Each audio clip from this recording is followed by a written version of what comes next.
Today we hear from Seattle's mayor. Following his remarks, you will all have an opportunity, well, maybe not all of you, but a lot of you will have an opportunity to ask questions and to be able to hear the answers from our mayor. So without further ado, let me welcome Greg Nichols, our mayor, coming straight from Washington, D.C. to our podium. Mayor Nichols. Thank you very much. Well, thank you, and good afternoon. I have to admit I'm just a little bit intimidated because Nancy has a reputation as a tough taskmaster, and she has a timer sitting right in front of her, an electronic timer, so it's accurate. So I will jump right in and just say that it really is a pleasure to be with you. I joined with you 3 years ago. We broke the mold on the State of the City address by taking it outside of City Hall for the first time. And allowing the public to be able to enjoy hearing about what was going on in their city. We have now kept that tradition going, and it's really a pleasure to join with you today and share with you some of my thoughts on where we are and where we're going.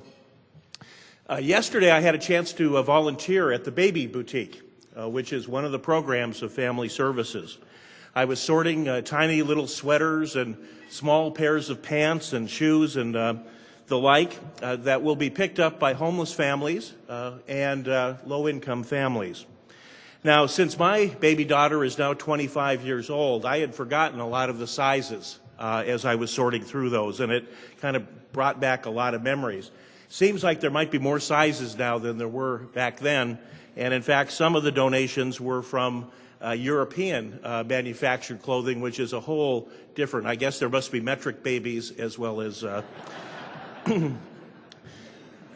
I want to congratulate you on making the Family Center possible. As Steve mentioned, the steel construction of it is done, and so you can see what it is going to look like and what a difference it's going to make in that Rainier Valley neighborhood. But it's going to make a huge difference in the lives of families around our city and around our region, and you should be very proud of making that happen. I was going to brag that the city contributed $250,000 to that till I realized that that was the same amount Rotary gave, except you put a 4 in front of your donation. When you can give back, when you're able to participate in making a difference in somebody's life, it really is a gift that you give to the community, and it is a gift that you give to yourselves. And I think that's something that Rotary understands better than most. The last couple of years since I joined you in this room for that State of the City address, obviously a lot has happened. We're probably in a place today that none of us would have predicted then. We've elected a President of the United States who has made us all incredibly proud and perhaps surprised most of us. Those of us who follow politics really don't expect surprises, but I think that we surprised ourselves for our capacity as a nation to change and to move forward. And I think the young people of this country deserve an awful lot of credit for making that happen. We also are in an economy that I think is a surprise.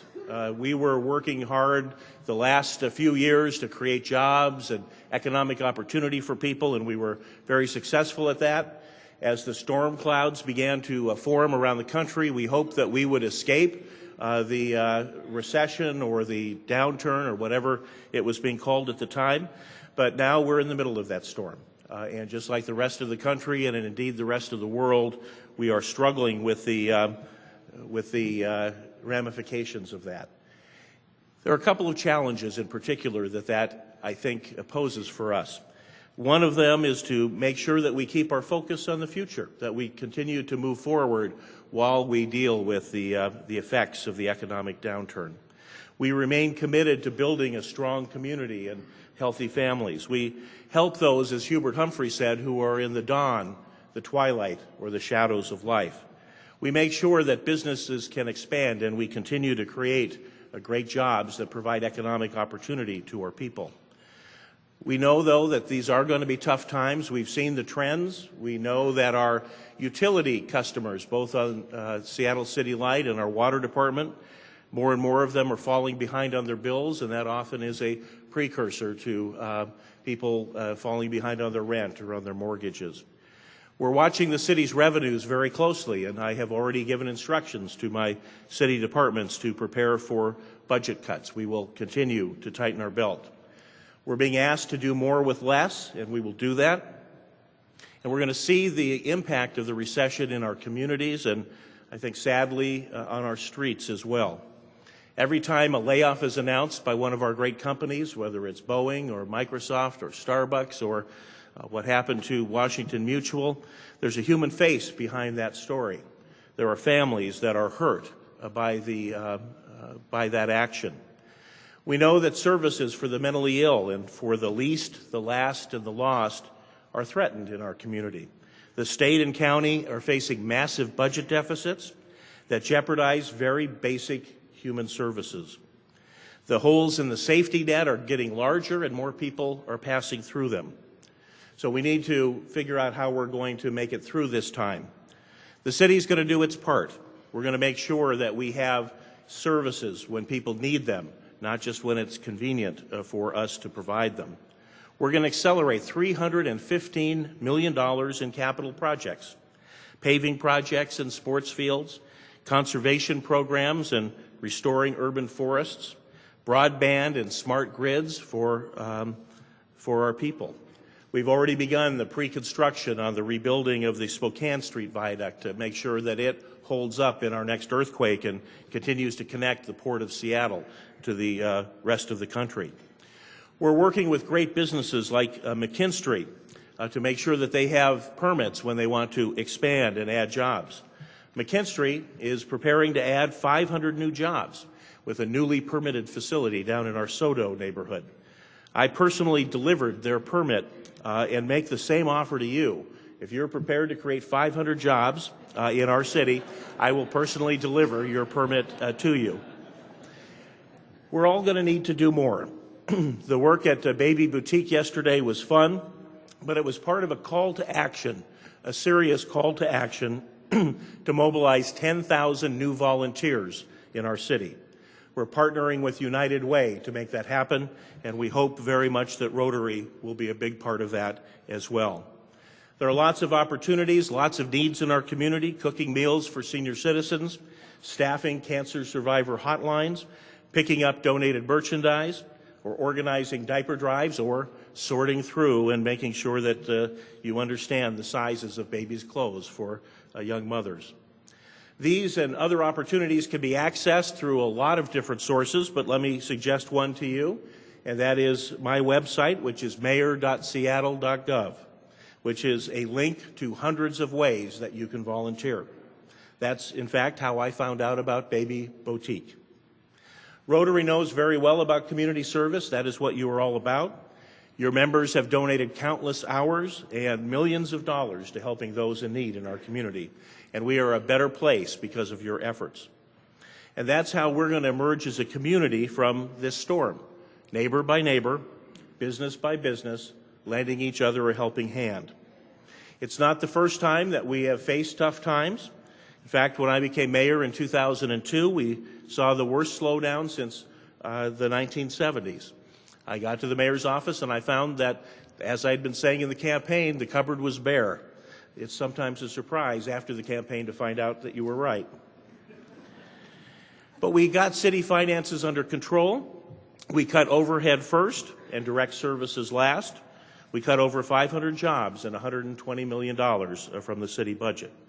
We made good decisions from those tough choices.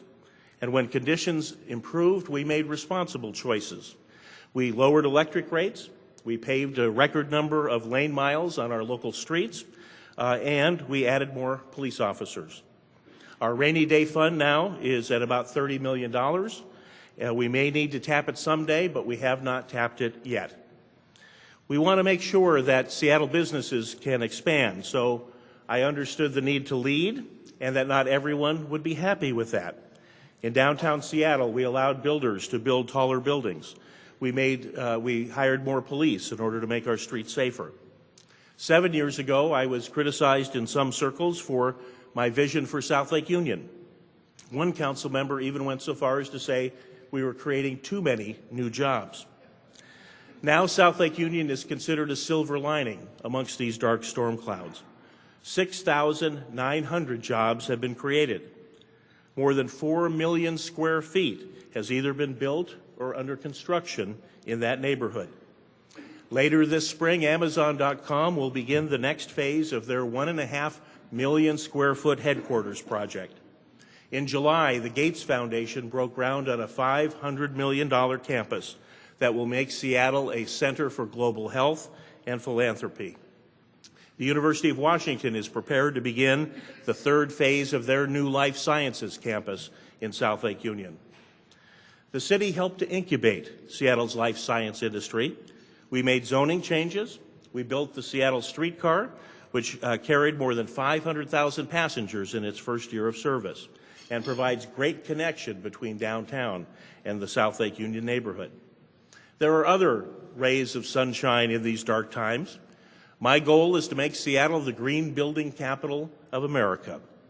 We fostered a climate where Seattle has a reputation for leadership in protecting the environment and protecting the climate itself. Great companies like McKinstry and Methuen Architects grow and thrive with a national reputation, winning bids all over the country, in part because of Seattle's reputation. And today we are investing in transportation projects that will put our people to work today and make us more competitive in the long term. Our plan to fix the Mercer mess and the Spokane Street Viaduct is a good example. Those two projects will create 1,300 direct construction jobs. Mercer Street will be our road to global health, connecting the Fred Hutch Cancer Research Center to the University of Washington's new life science campus, to the Gates Foundation, and on over to Elliott Bay and Amgen, which has a large research facility here in Seattle. Spokane Street is our road to global trade, connecting Terminals 5 and 18 to the rest of the country and allowing us to move goods throughout the region and indeed throughout the country. Last week, I traveled to Washington, D.C., and I had the opportunity to meet with President Obama. The President made it very clear that the federal recovery is to fund new projects that will create new private sector jobs. The nation's governors heard that same message on Monday. But yesterday, we learned that the legislature plans to spend the first $350 million in federal recovery funds, the first installment of the stimulus, and that Mercer and Spokane Street were not on their list. In fact, the legislature is not proposing to fund a single project in Seattle. If that stands, the largest city in the state, with the biggest contribution to the state's economy and the biggest opportunity to create new jobs, will get no help from Olympia to create those jobs. Our efforts to replace the dangerous Alaskan Way Viaduct will again be put in jeopardy. This is no time for that same old Olympia game, not when so much is at stake. I want to commend Governor Gregoire for her leadership and her commitment to work with us and legislative leaders to fund Spokane Street and Mercer Street. There's a lot at stake. The projects are ready to go. We've begun pre-construction on Spokane Street. We're prepared to advertise construction on Mercer Street by June. Those 1,300 jobs could be in place almost immediately. The state estimates that South Lake Union will produce up to $854 million in tax revenues from 2005 to 2025. That's a lot of basic education that could be funded. Governor Gregoire understands that. She understands the economic significance of this decision, and we will work tirelessly with her to make sure that we fulfill the promise of the President and the Congress's recovery package. We're going to put people to work immediately. But we need to support Governor Gregoire in her attempts to make this happen.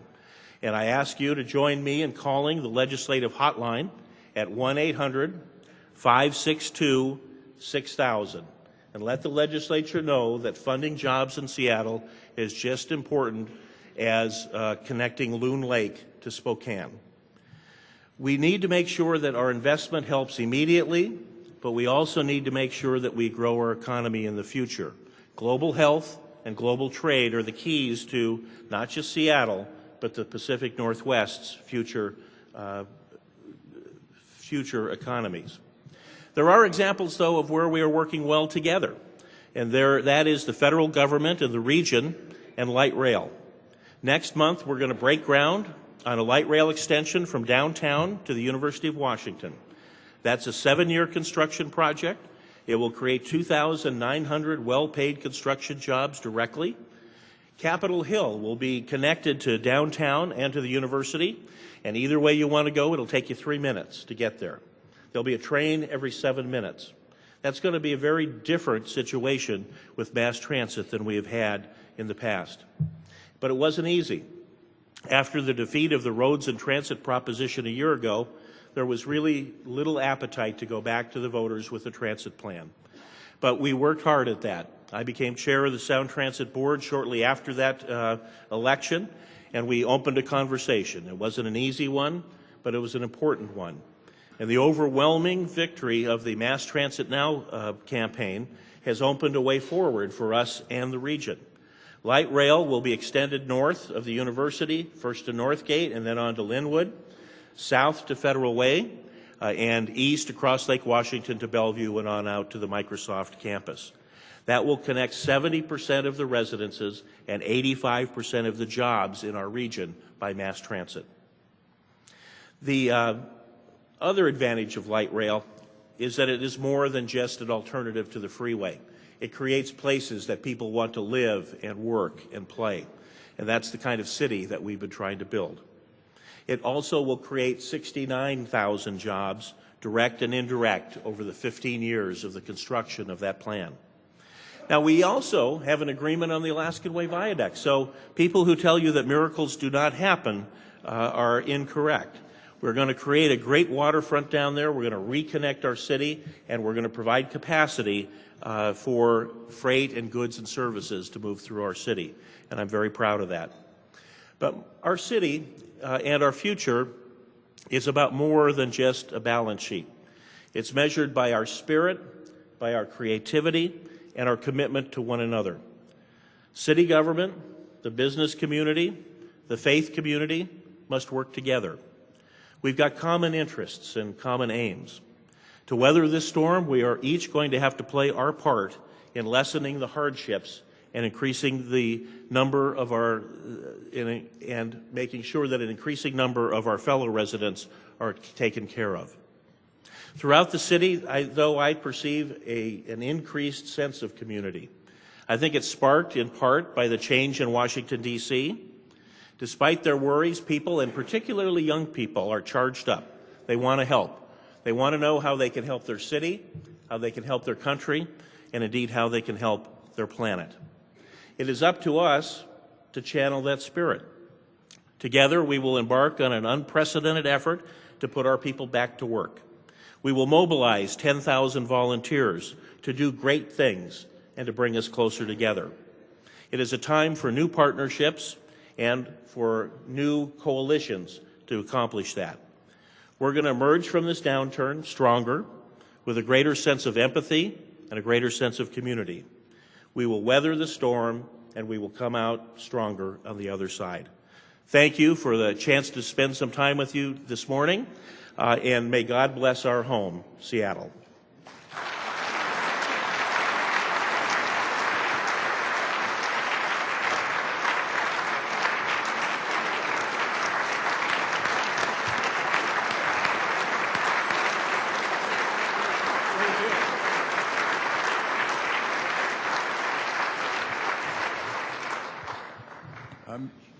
Mr. Mayor Carl Benke, thank you for being here. My pleasure. You didn't talk about Key Arena and what's going on down there with the legislature. I know you need funding. I don't know what the timing is. Can you bring us up to date on what's happening there? Yes. We are asking for some help from the legislature, more generically for the Seattle Center. But those funds obviously would be available for Key Arena as well. We're not asking for a dime from the legislature. We're asking for some authority. In fact, we're asking for them to transfer some authority for a tax that's already in place and already being collected. Now, there are a couple of reasons that we want that. One is we have a plan for the Seattle Center. It's called Century 21. It's an attempt for us to get ready for the half-century anniversary of the Seattle Center, the World's Fair of 1962, and to spiff it up and really make sure it remains the great gathering place. And second, it allows us to keep open the door for the return of the NBA. After we get over the euphoria of a rejuvenated Mariners team and a new MLS soccer team on March 19th, we're going to be, at some point in the future, I think, want to have an open door to the NBA. It was part of our city for 42 years, and we'd like it to return. And part of a settlement that we have with the folks from Oklahoma who took our team is that they will pay us $30 million if we do not have a team within 5 years.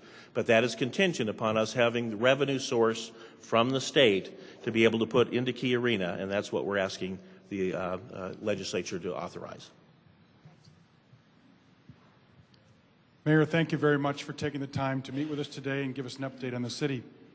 Over the last several years, you have led mayors across the country in initiatives to try and address climate change and the challenges it presents. Can you share with us how the new administration, its plans, particularly under the Economic Recovery Reinvestment Act, may help accelerate your goals in that regard? You bet. Thank you, Mayor Powers. For those of you who don't know, John was the mayor of Spokane during my first few years as mayor of Seattle, and we had a great partnership and relationship between our two wonderful cities.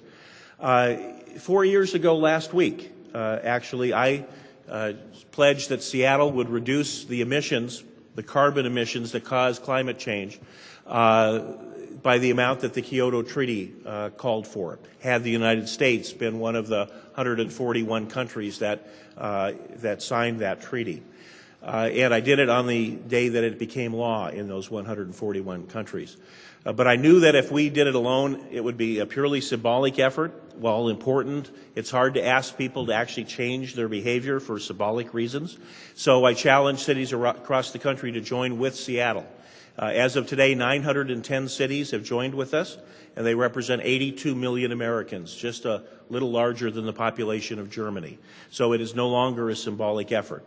And one of the purposes of it was to show that it was politically safe for us to tackle climate change at the local level, the state level, and ultimately at the federal level.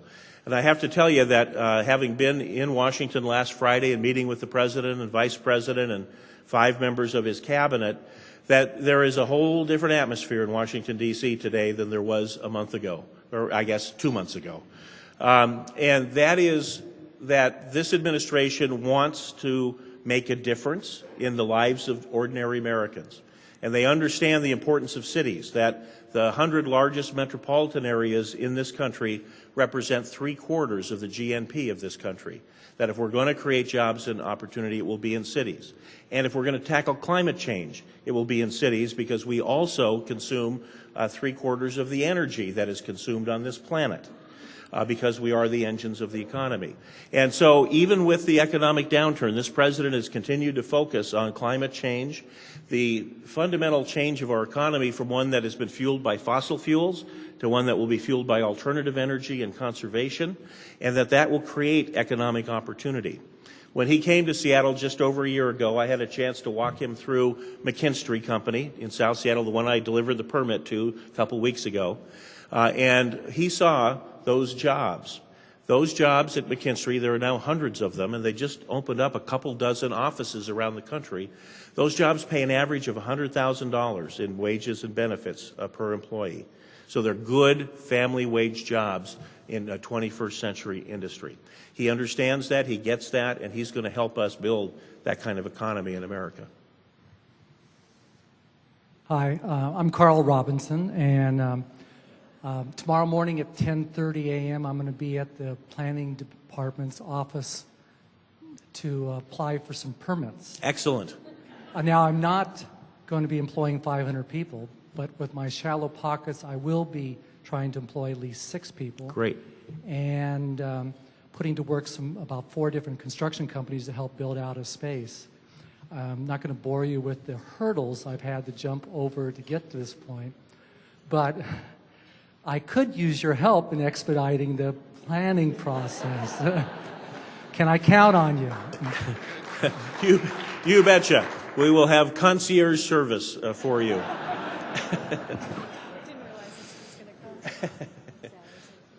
Hi, Mr. Mayor.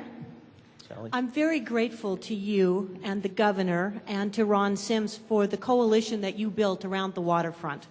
I'm so pleased that we are moving forward with that.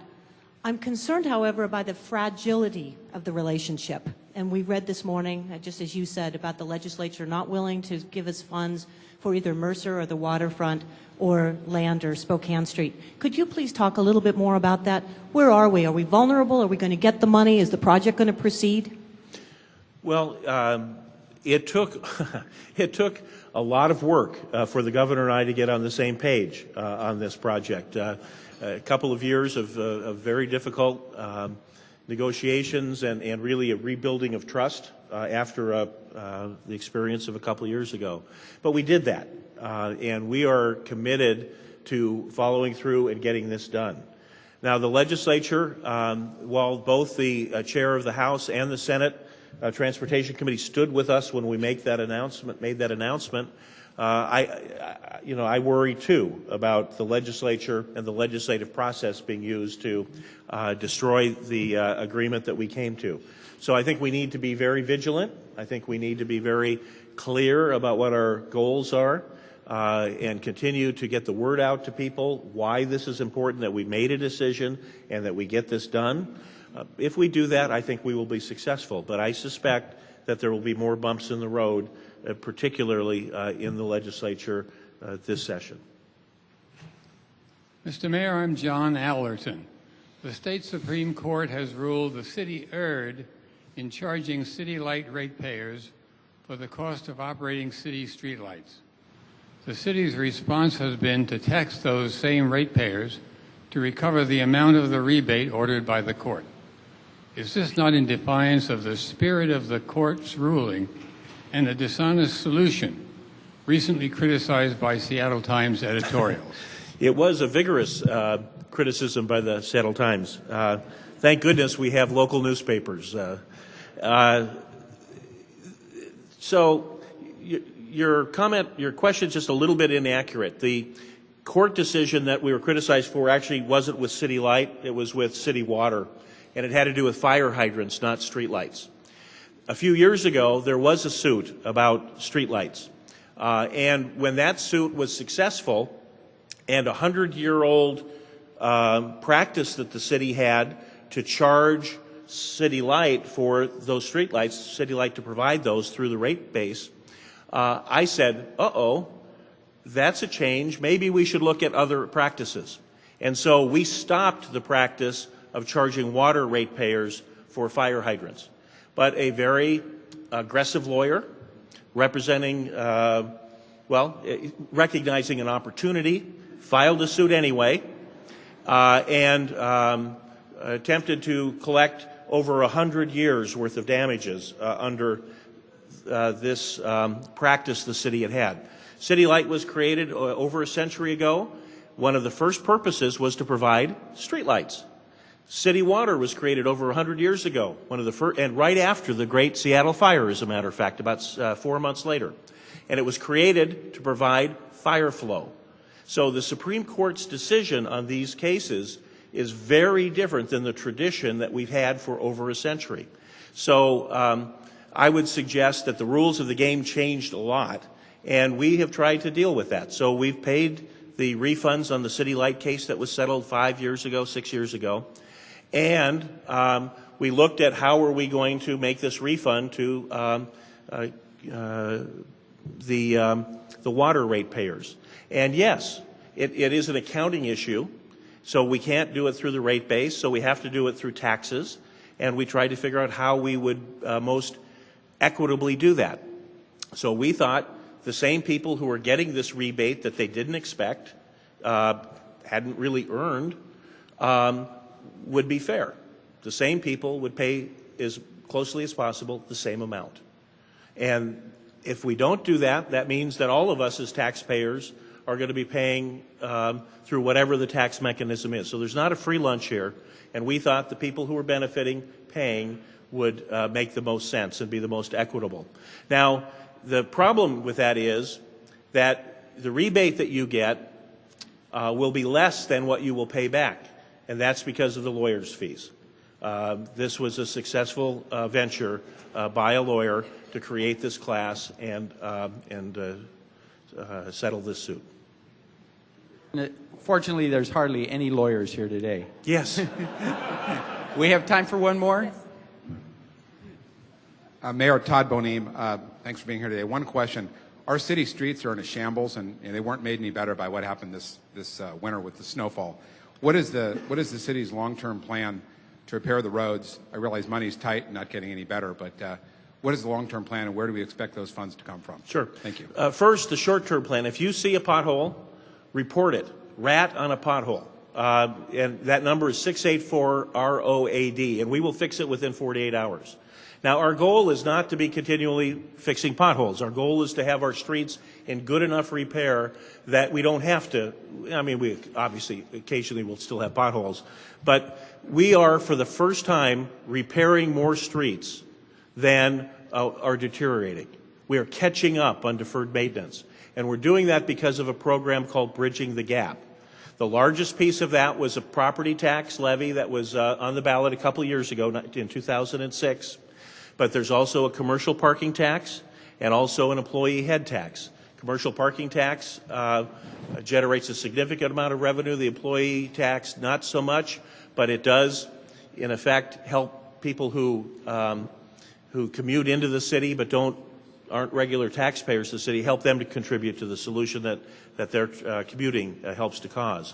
So we are catching up. Last year we resurfaced 41 miles of roads, of streets in the city.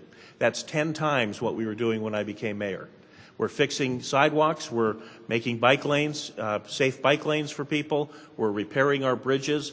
And so that's really a success area. That levy, which passed in 06, is a 9-year levy. We'll probably have to do it once more in order to get the entire backlog done. But as I said, for the first time in a generation, we actually are catching up on that deferred maintenance. Thank you. You bet. Thank you.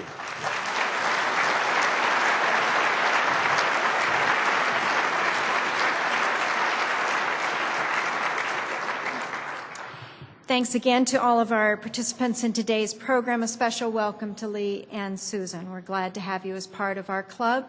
And to Jesse, thank you for bringing the certificate and the wishes from Rotary International. We appreciate your being here to do that.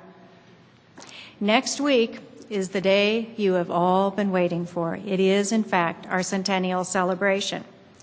Remember, we're not meeting next week, Wednesday, noon. We are meeting Thursday evening at 6 o'clock right here in the Convention Center. We will be expanding our venue to include several ballrooms, and it is an opportunity for you to be able to have dinner with 1,000 of your closest friends. It is business attire. Remember, there is free parking at the Convention Center. Hosted cocktails begin at 6, dinner at 7, and the program at 8:30. There will be lively music and historic video and a keynote address by one of the world's most influential men, Bill Gates III. Many from around the world will be joining us for this event. Tom Thong is the president of the Shanghai Club, and he will be coming to represent this club. In a letter that I received earlier this week, President Thong said, "In the year of the ox, we celebrate the 90th anniversary of the Rotary Club of Shanghai, and we all must give thanks to the enthusiastic initiative of your indefatigable member, Roger D. Pineo, who sent the following cable, July 20th, 1919. Inter-Rotary, Chicago, Shanghai organized, Julian Pettit, chairman, mailing particulars." What an accomplishment. 1919, soon after World War I. It was an accomplishment for Rotary and for the world. Thursday evening, we will be able to recognize many of the accomplishments of those who led before us in Seattle 4. It is also an opportunity for us to build on these successes, to capitalize on today's opportunities, and to create innovative solutions for the challenges that face us. As we celebrate, think on the future, think where we can go, think about the changes that we collectively can make. So until next Thursday night, right here at the Convention Center at 6, we are adjourned. Seattle Rotary Online is made possible in part by a grant from First Choice Health, working with the Washington Health Information Collaborative to use technology to bring better health care to patients throughout the Pacific Northwest. First Choice Health.